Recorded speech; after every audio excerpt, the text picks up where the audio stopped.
Hello everyone, continue करते हैं दोस्तों अपनी साइकोलॉजी की डिस्कशन को।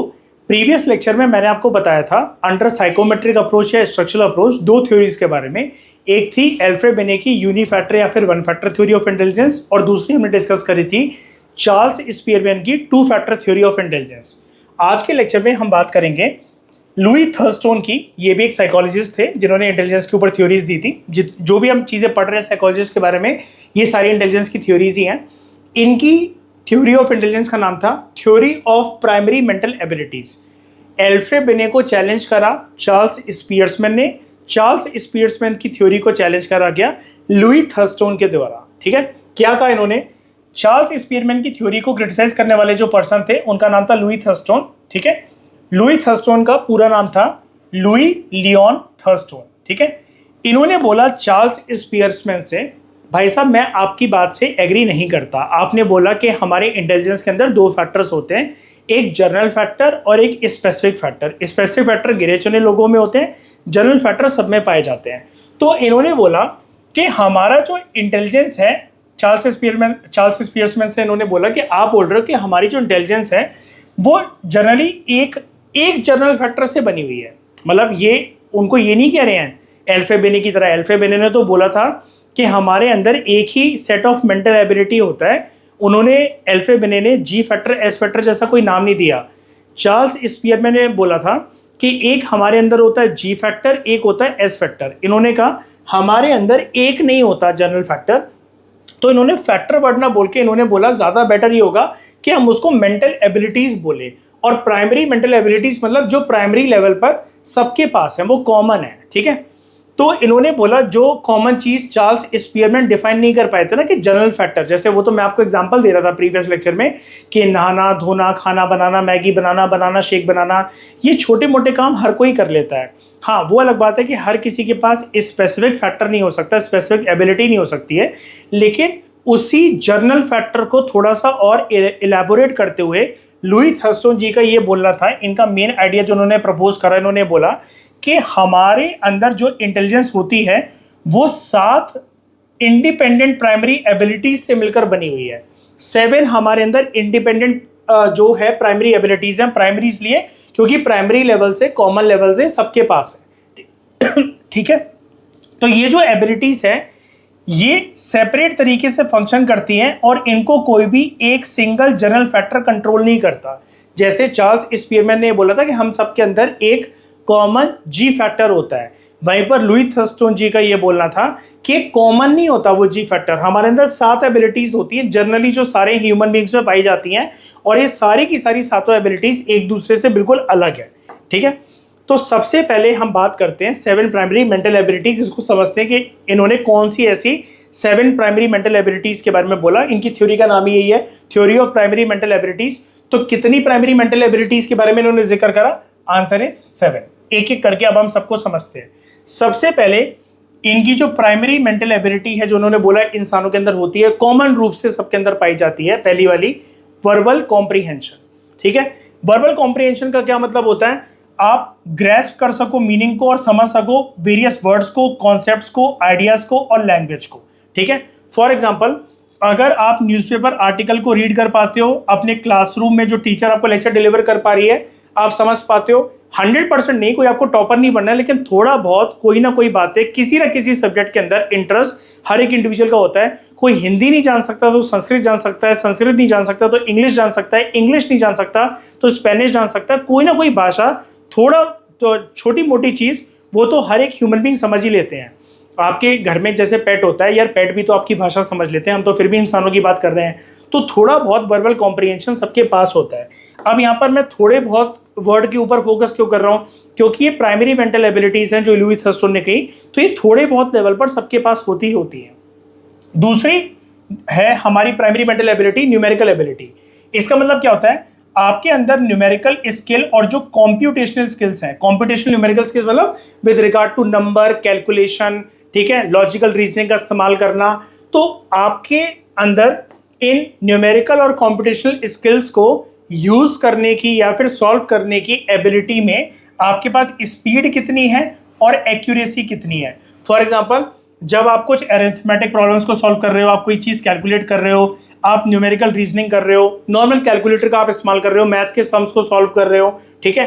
तो इसका एग्जांपल है कितनी जल्दी आप मैथमेटिकल प्रॉब्लम्स को सॉल्व कर सकते हो। अब आप इस दुनिया में बहुत सारे लोग मैथ्स से डरते हैं, पर्सनली मुझे भी नहीं पसंद है मैथ्स का सब्जेक्ट, लेकिन हम कितनी क्विकली इसको सॉल्व कर सकते हैं, तो ये एबिलिटी जो है हमारी रिफ्लेक्ट करती है न्यूमेरिकल एबिलिटी को। अब क्विकली का ये मतलब है कुछ लोग जो हैं वो टेबल्स को तो बहुत जल्दी बोल लेते हैं, लेकिन वहीं पर अगर ऐसा 2x + y = 3 और x की वैल्यू यहाँ पर ये है, y की वैल्यू वो है, ऐसे कॉम्प्लिकेटेड सम्स को हो सकता है हर कोई इतनी जल्दी सॉल्व ना कर सके, लेकिन फिर भी थोड़ी बहुत न्यूमेरिकल एबिलिटी तो सबके पास होती है, ठीक है।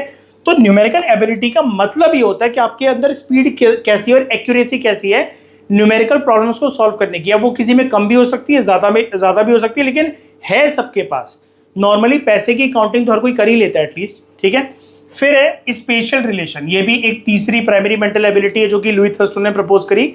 ये एक ऐसी एबिलिटी होती है जिसके थ्रू आप विजुलाइज कर सकते हो वेरियस शेप्स को, पैटर्न्स को, फॉर्म को और objects in space. Objects in space का ये मतलब होता है जैसे मतलब मान लो आपके पास आसपास पूरी एक खुली जगह है, एक खुला मैदान है या एक ओपन स्पेस है। आप जैसे ओपन, इसको मैं और इजी तरीके से अगर मैं आपको बताऊं, चलो इतने कॉम्प्लिकेटेड एग्जांपल को छोड़ दो।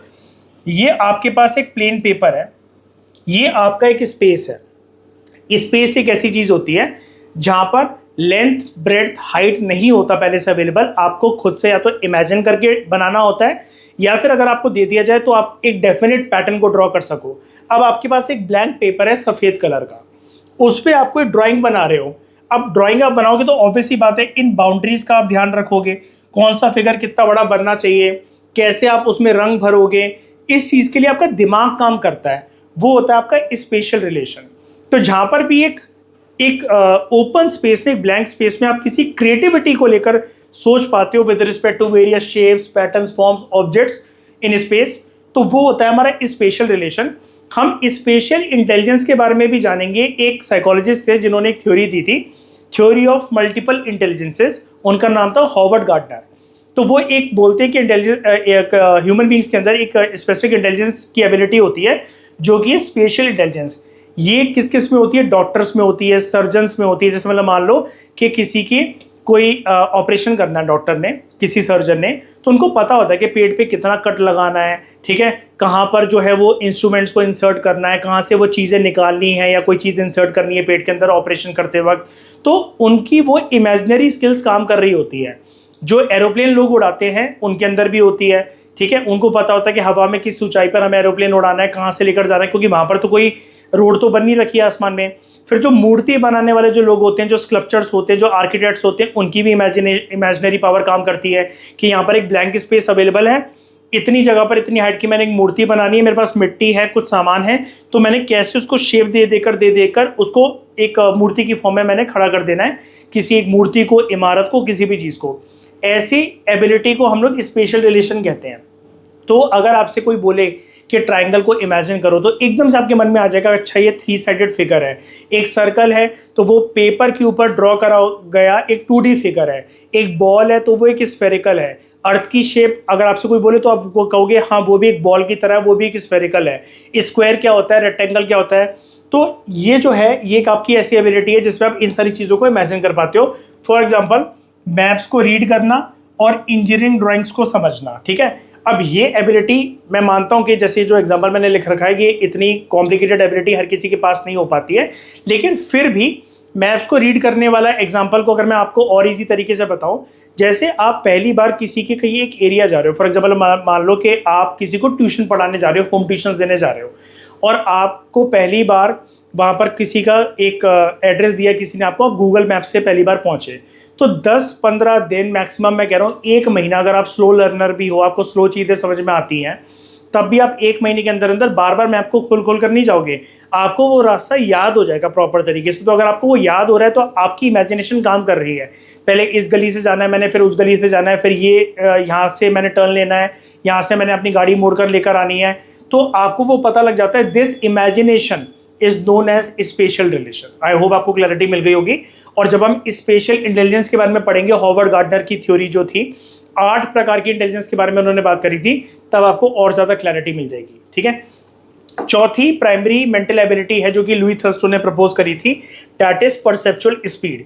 इसका मतलब ये है आप में स्पीड कितनी है कि आप कैसे छोटी छोटी डिटेल्स को एक्यूरेट तरीके से नोटिस कर सकते हो और उसको परसीव कर सकते हो। फॉर एग्जांपल आपके सामने दो ड्राइंग्स हैं, ठीक है। अब यहाँ पर ये वाला जो पेड़ है, ये वाला पेड़ बिल्कुल सेम है, लेकिन वहीं पर यहाँ पर जो है हाउस की शेप कुछ और है, इधर कुछ और है, ठीक है। यहाँ पर बादल किसी और शेप का, यहाँ पर बादल किसी और शेप का है। यहाँ पेड़ के आगे कुछ भी नहीं है, लेकिन यहाँ पर पेड़ के आगे कुछ पड़ा हुआ है। तो अगर आप ऐसी माइन्यूट चीज़ों को पैनी नज़रों से, चील जैसी निगाह से अगर आप देख सकते हो, ठीक है, तो उसको हम कहते हैं परसेप्चुअल स्पीड। अब कुछ लोगों की परसेप्चुअल स्पीड की जो एबिलिटी होती है वो बहुत अच्छी होती है, बहुत शार्प फोकस होता है उनका, बहुत माइन्यूट डिटेल्स को वो कैप्चर कर लेते हैं, और वहीं पर कुछ लोग जो होते हैं वो बहुत देर सोच विचार करने के बाद अपना आंसर बोल पाते हैं। फॉर एग्जाम्पल अगर आप दो पिक्चर्स के अंदर डिफरेंसेस को फाइंड आउट कर लेते हो बहुत जल्द तरीके से, जल्दी जल्दी, तो आपकी परसेप्चुअल स्पीड उतनी ही अच्छी है, अदरवाइज कम है। लेकिन है सब में, परसेप्चुअल स्पीड किसी में कम ज़्यादा हो सकती है। सारी जो प्राइमरी मेंटल एबिलिटीज़ है, लुई थर्स्टन ने यही कहा, ये है सब में, किसी में किसी इंडिविजुअल में इनकी मात्रा बहुत ज़्यादा हाई है, बहुत क्विक है वो इंडिविजुअल इन सारी एबिलिटीज़ को इस्तेमाल करने में, और कुछ लोग थोड़े से स्लो हैं, ठीक है। फिर है वर्ड फ्लुएंसी। वर्ड फ्लुएंसी का मतलब है आप कितनी फ्लुएंटली, कितनी जल्दी जल्दी और कितने फ्लेक्सिबल तरीके से वर्ड्स का इस्तेमाल कर सकते हो। फॉर एग्जाम्पल अगर आपको कोई बोले कि एक पर्टिकुलर लेटर है, फॉर एग्जाम्पल लेटर ए, उससे जल्दी जल्दी बिना रुके रैपिड फायर राउंड खेलते हुए वर्ड्स प्रोड्यूस करो, कुछ शब्द बनाओ, तो पर्सन ने बोला Apple, anchor, animal, advance, answer, ये सारे ए से रिलेटेड वर्ड्स हैं। जैसे हम गेम खेलते हैं ना, कि आपने स्कूल में खेला होगा अपने दोस्तों के साथ कि आपको एक कोई कंट्री बोल दी गई, ऑस्ट्रेलिया, तो एंड में ए आया तो उससे फिर सामने वाले को बोलना है ना। तो हम जल्दी जल्दी ये चीज़ सोचने की कोशिश करते, तो अगर आप ये काम कर पा रहे हो तो इसका मतलब अगर आप फ्लुएंट तरीके से, जल्दी और फ्लेक्सिबल तरीके से वर्ड्स का इस्तेमाल कर पा रहे हो, तो आपके अंदर जो एबिलिटी है दैट इज वर्ड फ्लुएंसी। अब कुछ लोग वर्ड्स के बारे में कि कोई एक लेटर उनको दिया गया है हिंट के तौर पर, जल्दी जल्दी सोच लेंगे, कुछ लोग स्लो तरीके से सोचेंगे, लेकिन सोचेंगे जरूर, ठीक है। फिर है मेमोरी। अब मेमोरी हम सबके पास होती है, किसी की मेमोरी बहुत ज़्यादा अच्छी होती है, किसी की कमज़ोर होती है, लेकिन है सबके पास। घर के गेट का कलर, पापा मम्मी का नाम, मोबाइल नंबर, ये कुछ ऐसी चीज़ें होती हैं बेसिक मेमोराइज करने वाली, जो हमें लंबे समय तक याद रहती है, क्योंकि बार बार हम इसको रिवाइज करते हुए आते हैं। तो मेमोरी का मतलब ये होता है आपके अंदर एक्यूरेसी कितनी है, ठीक है, किसी भी इंफॉर्मेशन को याद करना और उसको रिकॉल करने की, ठीक है। फॉर एग्जांपल अगर आप बहुत सारे नामों को, डेट्स को और फॉर्मूला को याद कर सकते हो तो आपकी मेमोरी उतनी अच्छी है। अदरवाइज आपकी मेमोरी थोड़ी सी वीक है, लेकिन हम ये नहीं कह सकते कि मेमोरी है नहीं किसी में। इन एबिलिटीज़ में से किसी भी इंडिविजुअल को आप ये नहीं कह सकते कि ये 7 एबिलिटीज़ में से कोई एक पर्सन है उसके पास ये 4 है, 3 नहीं है। कम हो सकती है उसकी मात्रा, लेकिन है सब में, ठीक है। फॉर एग्जाम्पल इस लड़की को ये फॉर्मूला E=mc² बहुत अच्छे से हो सकता है याद हो, बाकी इंडिविजुअल्स को याद ना हो। फिर लास्ट जो प्राइमरी मेंटल एबिलिटी जो लुई थर्स्टन ने प्रपोज करी अपनी इस थ्योरी में, थ्योरी ऑफ इंटेलिजेंस में, वो था इंडक्टिव रीजनिंग। इंडक्टिव रीजनिंग का मतलब क्या होता है, आप कुछ जर्नल रूल्स डिराइव करते हो, जो भी फैक्ट्स आपको, स्पेसिफिक फैक्ट्स आपको प्रेजेंट करे जाते हैं, बहुत सारी चीज़ आपको प्रेजेंट करी गई है, आप उन सबको जांच पड़ताल उनकी करते हुए आप एक स्पेसिफिक कंक्लूजन पर आ रहे हो, उसको हम कहते हैं इंडक्टिव रीजनिंग। ऐसी रीजनिंग होती है, वैसे लुई थर्स्टन ने उसका नाम नहीं लिया, लेकिन क्योंकि ये वर्ड है, इसका एक अपोजिट वर्ड होता है डिडक्टिव रीजनिंग। एक चीज़ से बड़े सारी चीज़ें प्रोड्यूस करना। फॉर एग्जांपल मान लो कि आपको एक सॉल्यूशन दिया गया, उससे आपने मल्टीपल सॉल्यूशंस बना दिए, और वहीं पर बहुत सारे सॉल्यूशंस आपको दिए गए, उससे आपने एक कॉमन सॉल्यूशन पर आ गए। तो एक कॉमन चीज़ पर आना, उसको हम इंडक्टिव रीजनिंग कहते हैं। फॉर एग्जाम्पल पर्सन को यहाँ पर बहुत अलग अलग पैटर्न के पजल दी गई, उससे जोड़ जोड़ के पर्सन ने एक पैटर्न बनाया, उससे एक फिगर बनाई, और फिर वो उसको रिकॉग्नाइज कर रहा है और एक कंक्लूजन ड्रॉ कर रहा है कि ये क्या चीज़ बनकर आई है, ठीक है। वो है इंडक्टिव रीजनिंग। तो ये थी लुई थर्स्टन जी की theory of primary mental abilities. अगली थ्योरी पर चलते हैं। अगली थ्योरी जो थी वो है hierarchical model of intelligence. Hierarchical model का क्या मतलब होता है, हिरार्की का क्या मतलब होता है, आप किसी चीज को लेवल्स में बांट देते हो, है ना, ऊपर से नीचे या नीचे से ऊपर, लेवल 1, लेवल 2, लेवल 3, लेवल 4, ऐसे करते हुए step 1, step 2, step 3, step 4, step 5, so on, ठीक है। तो ये थ्योरी दी थी आर्थर जेनसन जी ने। इनकी थ्योरी का नाम था hierarchical model of intelligence. Arthur Jensen ने प्रपोज करा हियरार्किकल मॉडल ऑफ इंटेलिजेंस।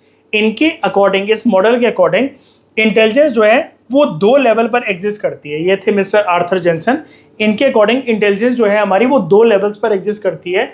एक है लेवल 1 और दूसरा है लेवल 2। ठीक है, लेवल 1 में क्या होता है? लेवल 1 जो है उसको नाम दिया जाता है एसोसिएटिव लर्निंग। ठीक है, ध्यान से सुनना, ये कोई टेक्निकल भाषा लिखी हुई है एनसीईआरटी की, पहले हम इसको पढ़ लेते हैं फिर हम इसको आराम से समझेंगे। लेवल 1 का नाम है एसोसिएटिव लर्निंग। ये इंटेलिजेंस का एक लेवल है, पहला लेवल, जहां पर आउटपुट जो है वो मोर और लेस सिमिलर है इनपुट की तरह।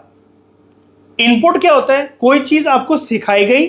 आउटपुट क्या होता है? जब आपने उस चीज को रिप्रोड्यूस करा, टेस्ट दिया उसका, या किसी और को बताया। ठीक है, तो यहां पर क्या है, जो इनपुट यानी कि आपने कोई चीज जो सीखी और फिर जो आप बता रहे हो वो आउटपुट है। सीखना इनपुट है, बताना आउटपुट है, या किसी चीज का टेस्ट देना भी आउटपुट है। तो वो ये कह रहा है कि यहां पर जो इनपुट है वो ऑलमोस्ट लगभग सेम ही होता है आउटपुट के बराबर। ठीक है, तो यानी कि अगर आपको किसी ने कोई चीज बचपन में याद करवाई थी, या आज भी कोई आपको कोई चीज याद करने को दे, जैसे मतलब मान लो कि आपकी मम्मी ने आपको लिस्ट दी, मतलब मुंह से बोलकर दी कि बाजार से जब तुम जा रहे हो तो ये सामान लेते आना, तो फिर आप उसको बार बार ना सीढ़ियां उतरते हुए, अच्छा मम्मा ने ये बोला कि अच्छा ये भी लेकर आना, ये भी लेकर आना, ये भी लेकर आना, ये भी लेकर आना, बार बार आप उसको बोले जा रहे हो, रट्टा मारते चले जा रहे हो उसका, ताकि आप उसको भूल ना जाओ और आपको ये चीज शॉर्ट टर्म के लिए याद रखनी है। ठीक है, तो कुछ चीजें ऐसी भी होती हैं जो कि लॉन्ग टर्म के लिए हम मेमोराइज कर लेते हैं उसको, लेकिन रोड लर्निंग के साथ, रट्टाफिकेशन के साथ। फॉर एग्जाम्पल, अगर आप किसी चीज को मेमोराइज करते हो, बार बार उसको रिपीट करते हो, और रोड लर्निंग अगर आपकी उसमें शामिल है, एग्जैक्टली वैसी जैसे आपको वो सिखाई गई थी, आपने अपना खुद का कोई दिमाग इस्तेमाल नहीं करा, कोई सोच विचार नहीं है, आपको जैसा बताया गया, दिमाग सिर्फ आपने इतना इस्तेमाल कर रहा है कि आपने उसको एज इट इज रट लिया। रोड लर्निंग का मतलब होता है रट लिया। ठीक है, आपको जैसे बचपन में टेबल सिखाई जाती थी कि 7 8 56 होता है, 8 8 64 होता है, 9 8 72 होता है।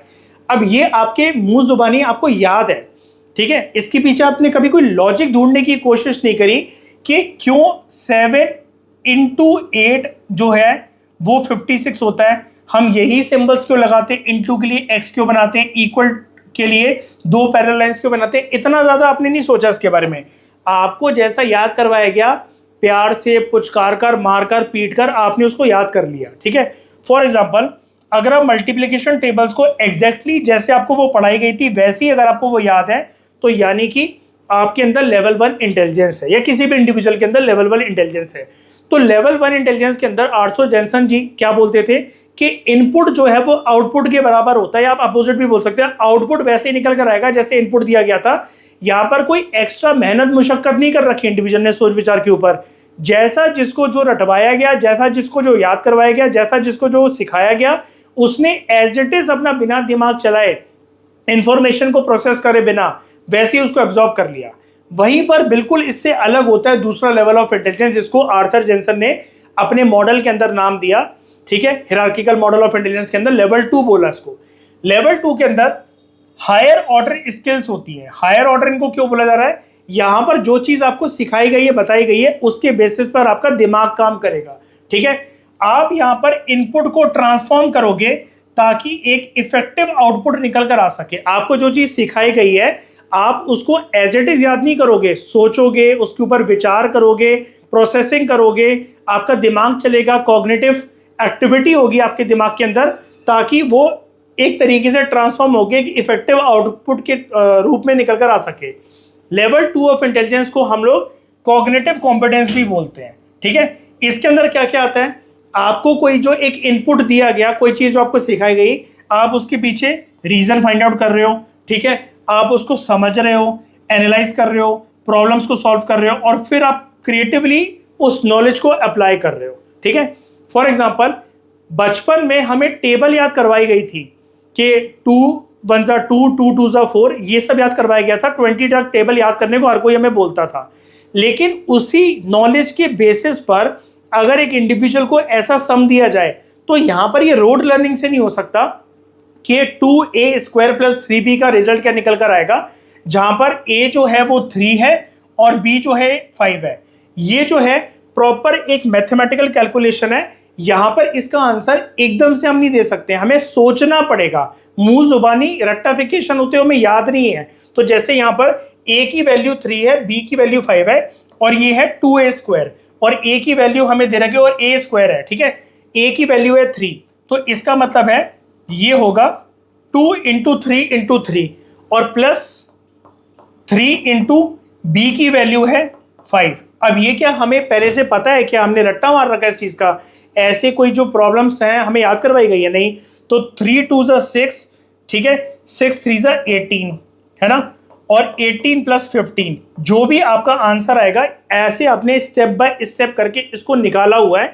ये जो प्रोसेसिंग है कि टेबल्स के बेसिस पर जो मैं इंटू कर रहा था कि 2 इंटू 3 इंटू 3, ठीक है, तो ये जो भी चीजें थी इसकी तो टेबल्स मुझे रट्टाफिकेशन होते हुए याद है, लेकिन ऐसे जो सम्स हैं, ऐसी जो प्रॉब्लम्स हैं, उसके लिए हमारा दिमाग जो है वो काम करना चाहिए। वो होता है लेवल 2 इंटेलिजेंस, जिसको कॉग्निटिव कॉम्पिटेंस भी बोलते हैं। यहाँ पर कोई रोट लर्निंग नहीं है, यहाँ पर हमने कोई मेमोराइज नहीं कर रखा, चीज़ों को रिपीट नहीं कर रखा। यहाँ पर हम रीजनिंग का, अंडरस्टैंडिंग का, एनालिसिस का, प्रॉब्लम सॉल्विंग का और नॉलेज को क्रिएटिवली कैसे अप्लाई करना है उसका सहारा ले रहे हैं। तो फॉर एग्जांपल अगर आप मैथमेटिकल प्रिंसिपल्स को यूज कर रहे हो एक कंप्लीटली न्यू मैथ्स की प्रॉब्लम को सॉल्व करने के लिए, वो रिफ्लेक्ट करता है आपके लेवल 2 इंटेलिजेंस को, जिसको हम कॉग्निटिव कॉम्पिटेंस भी कहते हैं, ठीक है। तो आई होप आपको ये भी, इनकी थ्योरी भी जो है आर्थर जेनसन जी की हिरार्किकल मॉडल ऑफ इंटेलिजेंस, ये भी समझ में आ गया होगा, ठीक है। लास्ट जो हमारी इंटेलिजेंस की थ्योरी है which is part of psychometric approach या स्ट्रक्चरल अप्रोच, इसके बाद जो हम पढ़ेंगे वो हम पढ़ेंगे इंफॉर्मेशन प्रोसेसिंग अप्रोच के ऊपर थ्योरीज। लेकिन लास्ट थ्योरी जो फिफ्थ थ्योरी है हमारी इंटेलिजेंस की, जो साइकोमेट्रिक अप्रोच और स्ट्रक्चरल अप्रोच आप उसको कह लो उसका पार्ट है, वो है जेपी गिलफोर्ड की स्ट्रक्चर ऑफ इंटेलेक्ट मॉडल। इसको ध्यान से समझना, बड़े सारे स्टूडेंट्स को ये थ्योरी जो है इंटेलिजेंस की थोड़ी टेक्निकल लगती है। मैं पूरी कोशिश करूंगा कि इसको टेक्निकल ना होने दूं आपके लिए, ठीक है। तो इनका पूरा नाम था जेपी गिलफोर्ड, में जो जेपी की फुल फॉर्म है वो है Joy Paul Guilford. According to Joy Paul Guilford, intelligence जो है आप उसको 3 डायमेंशंस के अंदर समझ सकते हो, ठीक है। 3 डायमेंशंस होते हैं हमारे इंटेलिजेंस के, एक ऑपरेशंस, एक कंटेंट्स और एक प्रोडक्ट्स, ठीक है। ऑपरेशंस, कंटेंट्स और प्रोडक्ट्स। और हमारी हर एक जो इंटेलेक्चुअल एक्टिविटी होती है उसके अंदर ये तीनों चीजें शामिल होती हैं, ऑपरेशंस भी, कंटेंट्स भी और प्रोडक्ट्स भी।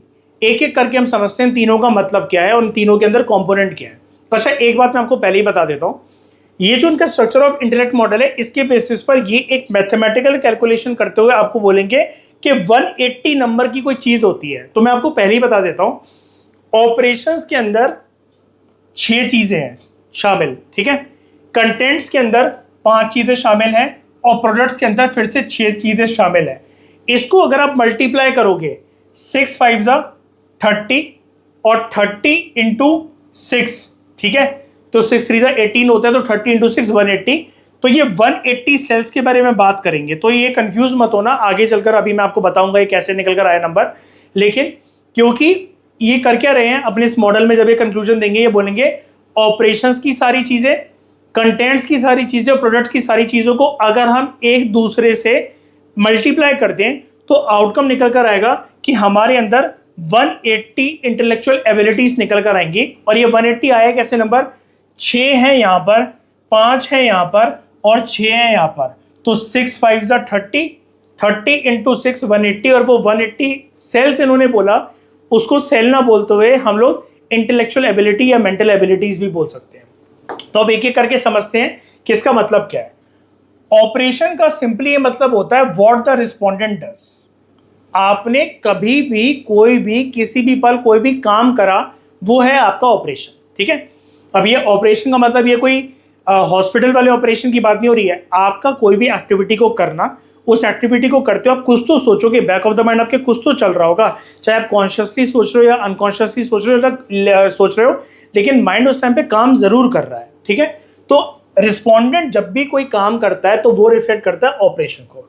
और इजी तरीके से इसको समझते हैं, ऑपरेशंस बेसिकली ऐसी मेंटल एक्टिविटीज होती है जो कि एक इंडिविजुअल परफॉर्म करता है या करती है। अब जेपी गिलफोर्ड के अकॉर्डिंग इन्होंने बोला 6 प्रकार के ऑपरेशंस हैं, ठीक है, जो कि इंडिविजुअल जो है वो जब मेंटल एक्टिविटीज को परफॉर्म करते हैं तो 6 प्रकार के ऑपरेशंस जो हैं वो परफॉर्म करते हैं। 6 प्रकार की मेंटल एक्टिविटीज होती है हमारे अंदर। एक है कॉग्निशन, यानी कि इंफॉर्मेशन को अंडरस्टैंड करना, दिमाग चलना। मेमोरी रिकॉर्डिंग, आप इंफॉर्मेशन को स्टोर करते हो, चाहे भले शॉर्ट टर्म के लिए या लॉन्ग टर्म के लिए। मेमोरी रिटेंशन, आप उसको होल्ड करके रखते हो अगर वो इंफॉर्मेशन इंपॉर्टेंट है लेटर यूज के लिए। डाइवर्जेंट प्रोडक्शन, आप बड़े सारे आइडियाज और बड़े सारी जो चीजें हैं, बड़े सारे आंसर जो हैं वो एक आंसर से सोच लेते हो, आप डाइवर्ज होगा। डाइवर्ज मतलब एक सिंगल पॉइंट से बहुत सारी चीजें निकल कर आना, ठीक है। तो जनरेटिंग मेनी पॉसिबल आंसर्स और क्रिएटिव आइडियाज। फॉर एग्जांपल, आपको कोई बोले कि ईंट के, ब्रिक के अलग अलग यूजेस बताओ, तो आप सोच रहे हो कि ब्रिक से हम ये भी कर सकते हैं, किसी को फेंक कर मारने के काम आ सकती है, घर बनाने के काम आ सकती है, किसी भी चीज के काम आ सकती है, ठीक है। कन्वर्जेंट थिंकिंग, डाइवर्जेंट का बिल्कुल अलग होता है। आपको बड़े सारे सॉल्यूशंस गिवन है और आप एक करेक्ट सॉल्यूशन उन सारे ऑल्टरनेटिव्स में से निकाल रहे हो। For example, solving mathematical problems with correct answer. उसके बाद इवैल्यूएशन, आप जज कर रहे हो कि कोई भी चीज कितनी करेक्ट है या कितनी यूजफुल है। For example, selecting the best solution. तो इन्होंने बोला कि जब भी हम कोई एक्टिविटी परफॉर्म करते हैं जो कि हमारा ऑपरेशन, अल्टीमेटली जब हमारा मेंटल एक्टिविटी चलती है वो operation, according to JP Guilford, इन्होंने बोला 6 चीजें होती है उसके अंदर। Cognition, memory recording, memory retention, divergent production, convergent production और इवैल्यूएशन। हो गई 6। 1 2 3 4 5 6, ठीक है। तो इसके अंदर 6 चीजें हैं ऑपरेशंस के अंदर, ठीक है।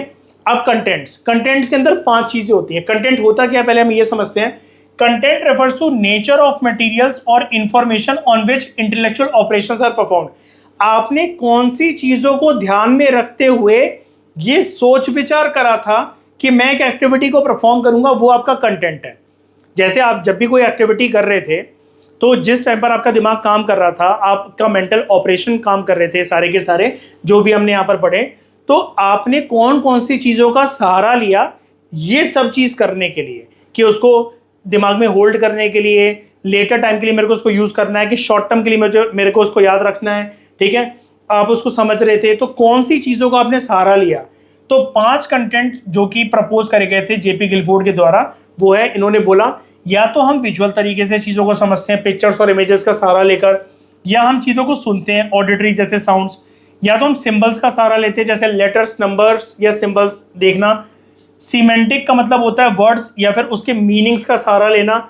और एक होता है बिहेवियरल, हम लोगों के बिहेवियर, एटीट्यूड, नीड्स और फीलिंग्स को समझकर फिर कोई डिसीजन लेते हैं, ठीक है। तो यहां पर कंटेंट्स इन्होंने बोले कि 5 कंटेंट होते हैं जिसको यूज करके हम ऑपरेशंस को, यानी कि मेंटल एक्टिविटीज को परफॉर्म करते हैं। तो ये देखो 1 2 3 4 5, तो यानी कि ऑपरेशन से 6, कंटेंट्स जो हैं वो हैं 5। फिर उन्होंने बोला प्रोडक्ट्स, जो इनको मिलाकर जो आउटकम निकल कर आता है वो है हमारा प्रोडक्ट। तो प्रोडक्ट बेसिकली एक ऐसा फॉर्म या फॉर्मेट है जहां पर इंफॉर्मेशन को प्रोसेस करा जाएगा रिस्पोंडेंट के द्वारा और उस प्रोसेस इंफॉर्मेशन को ऑर्गेनाइज करा जाएगा। यानी कि इनका सहारा लेकर अब फाइनली आपका क्या डिसीजन होने वाला है, आपका दिमाग क्या चल रहा है कि आपको क्या डिसाइड करना है, ठीक है। तो किस वे में आपने इंफॉर्मेशन को प्रोसेस करा और प्रोसेस इंफॉर्मेशन को कैसे आपने ऑर्गेनाइज करा, वो है आपका प्रोडक्ट।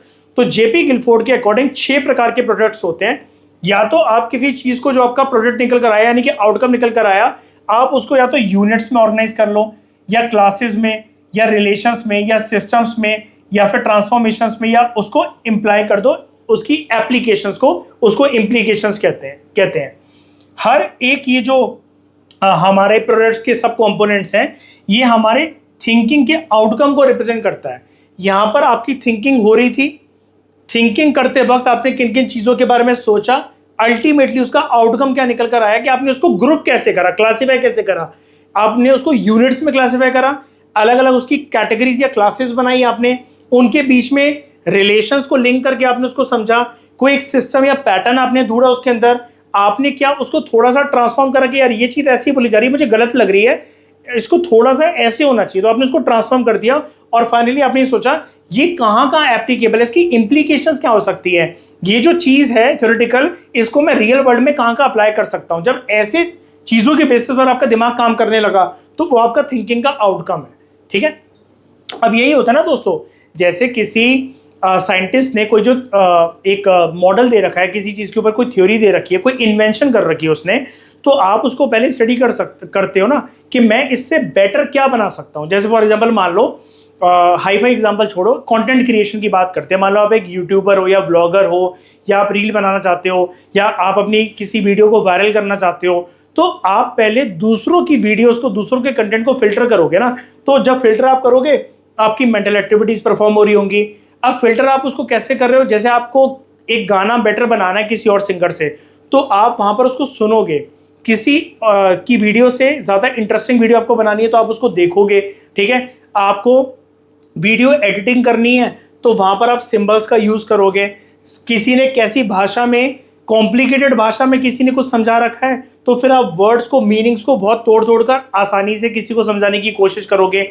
और फाइनली जब आपने इतना सोच विचार कर लिया है, फिर आप आपकी थिंकिंग का एक आउटकम जनरेट करोगे। तो ऐसी हमारी लाइफ में सारी चीज़ें परफॉर्म करती हैं। बस जेपी गिलफोर्ड ने करा के यहाँ पर थोड़ा सा टेक्निकल नाम दे दिए यहाँ पर, कि मेंटल एक्टिविटीज़ को नाम दे दिया ऑपरेशंस, कौन कौन सी चीज़ों का ध्यान, किस किस चीज़ों को मद्देनजर रखते हुए, किस चीज़ का ध्यान रखते हुए हम मेंटल एक्टिविटीज़ को परफॉर्म करते हैं, उन्होंने नाम दे दिया उसको कंटेंट्स। और हमारा जो आउटकम निकल कर आता है थिंकिंग का, उसको उन्होंने नाम दे दिया प्रोडक्ट्स, ठीक है।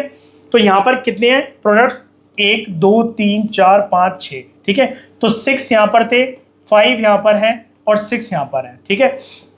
और यही मैंने आपको बताया था, इन सबको जेपी गिलफोर्ड कहेंगे कि मल्टीप्लाई कर दो तो आपकी 180 इंटेलेक्चुअल मेंटल जो एबिलिटीज है वो निकल कर आती है।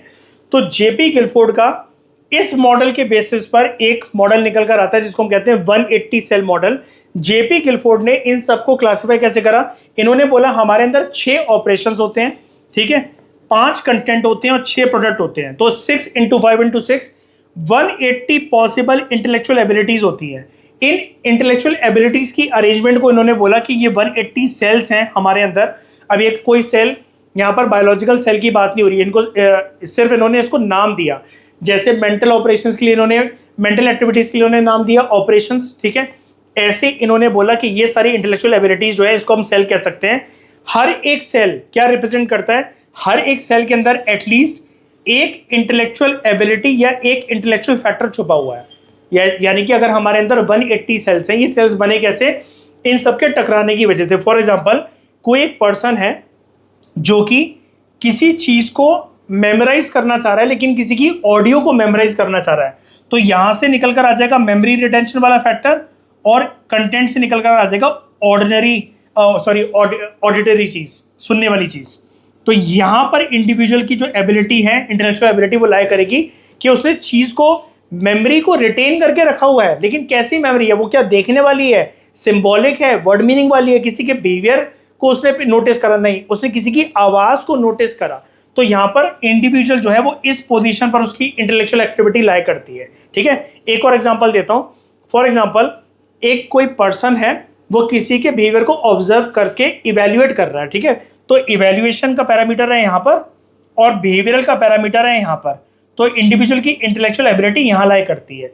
तो ये जो सारे जो पोजीशंस हैं, ये सारे के सारे मल्टीपल प्रकार के सेल्स को रिप्रेजेंट करता है। तो हर एक सेल हमारे अंदर किसी न किसी इंटेलेक्चुअल फैक्टर या एबिलिटी को रिप्रेजेंट करती है। हर सेल, कुछ जो सेल्स हैं उनके अंदर एक फैक्टर या एक एबिलिटी से ज्यादा भी हो सकता है, ठीक है। वैसे वो कह रहा है, ध्यान से समझना, कंफ्यूज मत होना, वो कह रहा है एक सेल एक इंटेलेक्चुअल एक्टिविटी को दर्शाती है, ठीक है, या दर्शाता है, कुछ भी बोल लो। लेकिन वो कह रहा है कि कभी कभार एक सेल के अंदर एक से ज्यादा एबिलिटीज भी होती हैं, ठीक है। और हर एक ये जो फैक्टर है, इसको हम इन तीनों डायमेंशंस के अंदर ही डिस्क्राइब कर सकते हैं। यानी कि उसने शुरू में ही बोला था, मैं जेपी गिलफोर्ड ने, कि जितनी भी हमारी इंटेलेक्चुअल एक्टिविटी होती है, दिमाग से सोच विचार करने की जो एक्टिविटीज होती हैं, उसके अंदर ये तीनों चीजें इन्वॉल्व होती हैं, ठीक है। उसके अंदर ऑपरेशंस भी हैं, कंटेंट्स भी हैं और प्रोडक्ट्स भी हैं, ठीक है। उसके बाद जेपी गिलफोर्ड के अकॉर्डिंग हर एक इंटेलेक्चुअल एबिलिटी जो फैक्टर है, उसको आप डिफाइन कर सकते हो कि it is a combination, it is a outcome of operations, यानी कि मेंटल प्रोसेसेस, कंटेंट्स यानी कि किस टाइप की इंफॉर्मेशन, और प्रोडक्ट्स, फाइनल फॉर्म क्या है प्रोसेस इंफॉर्मेशन का। तो हर एक मेंटल एबिलिटी को हम समझ सकते हैं इन तीनों डायमेंशंस के बेसिस पर, जिसको आप साथ में कंबाइन करोगे, ठीक है। तो फॉर एग्जांपल, अगर हम बात करें कि एक पर्सन की स्पेसिफिक इंटेलेक्चुअल एबिलिटी है, तो उसके अंदर अगर हमें देखना है पर्सन मैथ्स को बेसिकली सॉल्व कर रहा है जैसे, तो ऑपरेशन क्या है यहाँ पर, रीजनिंग, कन्वर्जेंट थिंकिंग, के पर्सन जो है यहाँ पर अलग अलग सॉल्यूशंस से होते हुए, अलग अलग तिकड़म से होते हुए फाइनली कौन से एक बेस्ट सॉल्यूशन पर पहुंचेगा। ठीक है, कंटेंट क्या है यहाँ पर, वो मैथ्स के डायग्राम को देख रहा है कि ये साइड कितनी है, ये 90 डिग्री है, ये कौन सा ट्राइंगल है, कैसा, तो वो विजुअल डायग्राम को देख रहा है। और प्रोडक्ट क्या निकल कर आएगा, वो करेक्ट रिलेशनशिप को जानने की कोशिश कर रहा है बिटवीन वेरियस शेप्स। ठीक है, कि यहाँ पर ये जो ट्राइंगल है, ठीक है, इसका पूरा एरिया कितने डिग्री का होता है, तो ऐसे करके इसका मतलब बेसिकली दिमाग काम कर रहा है। तो यहाँ पर ये ऑपरेशंस को भी यूज कर रहा है, कंटेंट्स को भी यूज कर रहा है, प्रोडक्ट्स को भी यूज कर रहा है। तो ये इस इंडिविजुअल की एक स्पेसिफिक इंटेलेक्चुअल एबिलिटी जो है इससे दर्शाई जाती है। ठीक है, आई होप आपको एक कॉम्प्लिकेटेड नहीं लगा होगा, इसको अच्छे से रिवाइज करना। जेपी गिलफोर्ड का ये जो मॉडल है, ठीक है, स्ट्रक्चर ऑफ इंटेलेक्ट मॉडल, ये थोड़ा सा बच्चों को कॉम्प्लिकेटेड लगता है, लेकिन अगर आप इसको एक बार और रिवाइज करोगे तो आपको समझ में आ जाएगा, और आई होप अभी भी आपको समझ में आ गया होगा। तो इसी के साथ दोस्तों हम लोगों ने अच्छे से कंप्लीट करी अपनी 5 इंटेलिजेंस की थ्योरी, जो कि हमारा पार्ट थी साइकोमेट्रिक अप्रोच का, या जिसको हम स्ट्रक्चरल अप्रोच भी कहते हैं। अगले लेक्चर से हम शुरू करेंगे इंफॉर्मेशन प्रोसेसिंग अप्रोच के अंदर जो इंटेलिजेंस की थ्योरीज है, और वहां पर सबसे पहले हम पढ़ेंगे हॉवर्ड गार्डनर की थ्योरी ऑफ मल्टीपल इंटेलिजेंसेस। इस डिस्कशन में दोस्तों फिलहाल लेते हैं। Thank you very much for discussion.